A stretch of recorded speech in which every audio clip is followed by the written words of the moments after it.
இந்த லிக்விடு வந்து நம்ம இப்போ வாங்கின லிக்விடு, போன வீடியோவில் நாங்கள் சொன்னோம்ல அந்த லிக்விடு. இது வந்து ஆல்ரெடி நாங்கள் லோக்கல் ப்ராடக்ட்டு.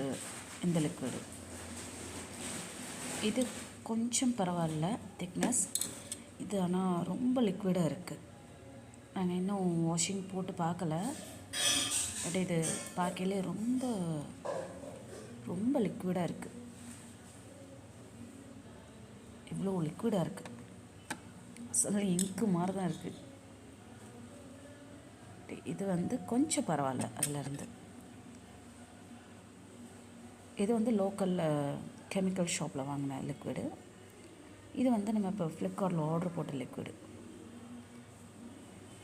இதில் வந்து கலரும் நிறைய சேர்த்துருக்காங்க. இது துணியில் பிடிக்குமான்னு தெரியல.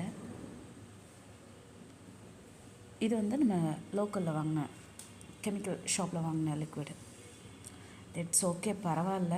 இது கொஞ்சம் கம்மியாக தான் அழுக்கெல்லாம் போகுது. அப்படிங்கிறனால தான் இதை ட்ரை பண்ணி பார்க்க போகிறோம். இது யூஸ் பண்ணி பார்த்ததுக்கப்புறம் இது எவ்வளோவுக்கு போகுதுன்னு பார்ப்போம். ஆனால் எனக்கு என்னமோ நம்பிக்கை இல்லை. இது ரொம்ப தண்ணியாக இருக்குது. பொதுவாகவே எனக்கு சொந்தக்காரங்க ஒருத்தவங்க இந்த மாதிரி கெமிக்கல் ப்ராடக்டெல்லாம் சேல் பண்ணிகிட்ருக்காங்க. இந்த மாதிரி ஃபினாயிலு அப்புறம் இந்த மாதிரி கெமிக்கல்லையும் தண்ணி கலந்து அவங்க சேல் பண்ணலாம். நம்மளுக்கு எவ்வளோ ப்ரைஸ் குறையுதோ மறைமுகமாக அவங்க அந்த பக்கம் தண்ணி கலப்பாங்க. இது எவ்வளோ லேட்டாகுது, இது எவ்வளோ இதாகுதுன்னு பாருங்கள்.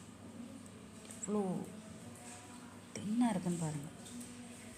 இது கொஞ்சம் பரவாயில்ல. இது மோசம்னு தான் இதை ஆர்டர் போட்டோம். இது எப்படி இருக்குன்னு இந்த டைம் பார்ப்போம்.